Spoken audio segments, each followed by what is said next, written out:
Hi friends, നമുക്ക് ഇന്ന് ടേക്കാമോളോ rule പഠിക്കാം. ടേക്കാമോളോ റൂൾ പറയുന്നത് ടൈം, റീസൺ, മാനർ, പ്ലേസ് അല്ലെങ്കിൽ ലൊക്കേഷൻ അതൊരു സെന്റൻസിൽ ഏത് ഓർഡറിൽ വരും എന്ന് പറയുന്നതാണ് ടേക്കാമോളോ റൂൾ. ഇവിടെ ടേ എന്ന് പറയുന്നത് ടെമ്പോറൽ, മീനിങ് ടൈം. ക എന്ന് പറയുന്നത് കൗസാൽ ആണ്, മീനിങ് വരുന്നത് reason.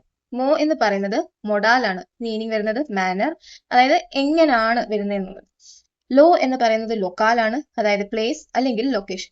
It tells the order of information in A sentence. ഒരു സെന്റൻസിൽ എങ്ങനെയാണ് ഈ ഇൻഫോർമേഷൻ എല്ലാം ഏത് ഓർഡറിലാണ് വരുന്നതെന്ന് പറയുന്നതാണ് എന്ത് ടേക്കാമോളോ റൂൾ. ഇത് കണ്ടില്ലേ, നമുക്ക് പല ഡീറ്റെയിൽസും കാണും ഒരു സെന്റൻസ് സ്ട്രക്ചർ ചെയ്ത് എഴുതാനായിട്ട്. സബ്ജക്ട്, ഒബ്ജക്ട്, ഇതാണ് സബ്ജക്ട്, വെർബ്, ഒബ്ജക്ട് കൂടാതെ തന്നെ ഉള്ള വേറെ ഡീറ്റെയിൽസ് ആണ്. അതിൽ ടൈം വരാം, റീസൺ വരാം, മാനർ വരാം, പ്ലേസ് വരാം. ബൈ ഡീഫോൾട്ട് ജർമ്മൻസ് യൂസ് ചെയ്യുന്ന റൂളാണ് ടേക്കാമോളോ. ആദ്യം ടൈം വരും, പിന്നെ റീസൺ വരും, പിന്നെ മാനർ വരും, അത് കഴിഞ്ഞിട്ട് ലാസ്റ്റിൽ പ്ലേസ് വരും. അടുത്ത നമുക്ക് ഇതിന്റെ ബേസിക് ആയിട്ടുള്ള സ്ട്രക്ചർ നോക്കാം. ഇവിടെ ആദ്യം സബ്ജക്ട് വരും, വേർബ് വരും, അത് കഴിഞ്ഞതിന് ശേഷം മാത്രമേ ടേക്കാമോളോ വരത്തുള്ളൂ. ഇവിടെ നോക്കിയേ, ഇഷ് ഗേഹെ ഹോയ്റ്റെ വേഗൻ ദ സ്വെറ്റേഴ്സ് മിഡ് ദേം ബുസ് ഇൻ ദി സ്റ്റാർട്ട്. I go to the city today because of the weather by bus. ആദ്യം ഇവിടെ എന്ത് വന്നു? ഐ എന്ന സബ്ജക്ട് വന്നു. എന്താണ്? ഇഷ് എന്ന സബ്ജക്ട് വന്നു. ഗേഹൻ എന്ന വേർബ് വന്നു. ഹോയ്റ്റെ എന്ന് പറഞ്ഞ ടുഡേ. അപ്പൊ അതെന്താണ്? ആദ്യം ഇവിടെ എന്ത് വന്നു? ടൈം വന്നു. പിന്നെ റീസൺ വന്നു, ബിക്കോസ് ഓഫ് ദി വേഗൻ എന്ന് പറഞ്ഞാൽ ബിക്കോസ് ആണ്. വേഗൻ ദസ് വെറ്റേഴ്സ്, ഇവിടെ എന്താണ്? ക, അതായത് റീസൺ, അതായത് കൗസാൽ വന്നു. പിന്നെ മിഡ് ഡേ ബൂസ്, എങ്ങനെയാണ് പോയത്? ബസ്സിന്. അപ്പൊ അവിടെ എന്താണ്? മാനർ വന്നു. അടുത്തത് ഇൻ ദി സ്റ്റാർട്ട്, എവിടേക്കാണ് പോയത്? സിറ്റിയിലേക്കാണ് പോയത്. അതെന്താണ്? ലൊക്കേഷൻ.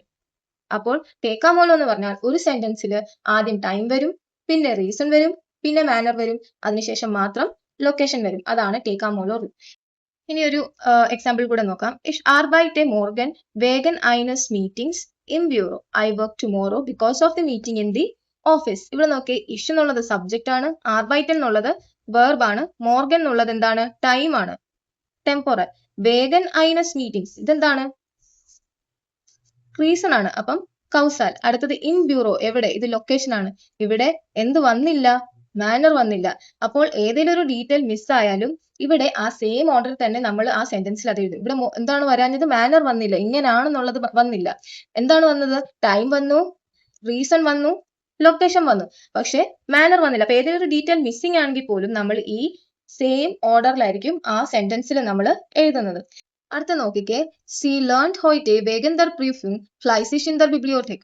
ഇവിടെ സബ്ജക്ട് വന്നു, വേർബ് വന്നു, ഹോയ്റ്റെ എന്നുള്ള ടൈം വന്നു, വേഗൻ ദർ പ്രീഫിംഗ് അതായത് ബിക്കോസ് ഓഫ് ദി എക്സാം എന്നുള്ളത് കൗസാൽ, എന്താണ്? റീസൺ വന്നു. ഫ്ലൈസിഷ് അതായത് ഡിലിജന്റ് അല്ലെങ്കിൽ ഹാർഡ് വർക്കിംഗ് ആയിട്ട്, അതെന്നുള്ളത് എന്താണ്? മാനർ വന്നു. അടുത്തത് എന്താണ്? ഇൻ ദ ബിബ്ലിയോടെക്, എവിടെയാണെന്നുള്ളത് എന്താണത്? Location. She studies today because of the exam diligently in the library. അപ്പൊ ഇവിടെ ആദ്യം സബ്ജക്ട് വന്നു, വേർബ് വന്നു, ടൈം വന്നു, റീസൺ വന്നു, മാനർ വന്നു, ലൊക്കേഷൻ വന്നു. ഇങ്ങനായിരിക്കും ഇതാണ് ടേക്കാമോളോ റൂൾ പറയുന്നത്. അടുത്തത് അതുമായിട്ട് റിലേറ്റഡ് ആയിട്ടുള്ള കുറച്ച് റൂൾസ് നോക്കാം. Order is flexible but default is ടേക്കാമോളോ. ഈ ഓർഡർ അങ്ങോട്ടും ഇങ്ങോട്ടും ഫ്ലെക്സിബിൾ ആയിട്ടും വരാം. എങ്ങനെ? ആദ്യം നമുക്ക് ടൈം ഇട്ട് എഴുതാം, അങ്ങനെയൊക്കെ ഉള്ളതുണ്ട്. പക്ഷേ ബൈ ഡീഫോൾട്ട് എന്താണ്? നമ്മൾ ഈ ഒരു ഓർഡർ തന്നെയാണ് യൂസ് ചെയ്യുന്നത്. വേർബ് എപ്പോഴും എവിടെയാണ് വരുന്നത്? സെക്കൻഡ് പൊസിഷനിൽ തന്നെ ആയിരിക്കും വരുന്നത്. If time comes first subject shifts. ഇവിടെ നോക്കിക്കേ, ആദ്യം നമ്മൾ ടൈം എഴുതി. ഇപ്പം ഹോയ്റ്റെ ഗേഹേഷ്യൻസ് ബ്യൂറോ, ആദ്യം നമ്മൾ ടൈം ആണ് എഴുതുന്നെങ്കിൽ ടൈമിന് ശേഷം ആദ്യം എന്ത് വന്നു? വേർബ് എപ്പോഴും എവിടെ വരത്തുള്ളൂ? സെക്കൻഡ് പൊസിഷനിലേ വരത്തുള്ളൂ. അതിനുശേഷം മാത്രം എന്താണ് ഇവിടെ വന്നേ? സബ്ജക്ട്. അതായത് ടൈം ആദ്യം വരുവാണെങ്കിൽ നമ്മുടെ വേർബ് സെക്കൻഡ് പൊസിഷൻ വന്നിട്ട് സബ്ജക്ട് എവിടെ പോകും? വേർബിന് ശേഷം വരും. ഹോയ്റ്റെ ഗേഹേഷ്യൻസ് ബ്യൂറോ, today I go to the office. അടുത്ത് നോക്കിയേ, if one element is very important it can come first. ഇപ്പൊ നോക്കി, ഇപ്പം ചിലടത്ത് ചില എലിമെന്റ് ആദ്യം എഴുതേണ്ടി വരുന്ന ചില കേസസ് ഉണ്ട്. ഹോയ്റ്റെ ഗേഹേഷ്യൻസ്കിന്, ഇന്ന് ഞാൻ എവിടെ പോയി? തിയേറ്ററിൽ പോയി. അപ്പോൾ ഇന്നെന്നുള്ളത് നമുക്ക് ആദ്യം എഴുതേണ്ടി വന്നു. അപ്പോൾ നമ്മൾ എന്ത് ചെയ്യും?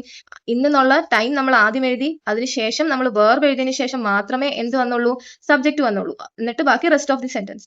ഇവിടെ ഇൻ ദി സ്റ്റാർട്ട്, ഇവിടെ എന്താണ് വന്നത്? ഇവിടെ നമ്മൾ ആദ്യം ലൊക്കേഷൻ ആണ് വന്നത്. ഇൻ ദി സ്റ്റാർട്ട് ഗേഹേ ഇഷ് ഹോയ്റ്റെ, എന്താണ് പറഞ്ഞത്? ഇന്ന് ഞാൻ എവിടെ പോയി?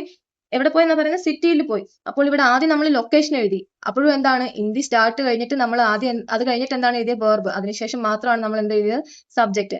അപ്പോൾ ആദ്യം നമ്മൾ ഇതിലെ ഏതെങ്കിലും ഒരു എലമെന്റ് എഴുതുവാണെങ്കിൽ അതിനുശേഷം നമ്മൾ വെർബ് ഇട്ടതിന് ശേഷം മാത്രമേ എന്താണ് സബ്ജക്റ്റ് വരത്തുള്ളൂ. അതിനുശേഷം എന്താണ് വരുന്നത് റെസ്റ്റ് ഓഫ് ദി സെന്റൻസ്. അപ്പൊ ഇത്ര ശ്രദ്ധിച്ചാൽ മതി.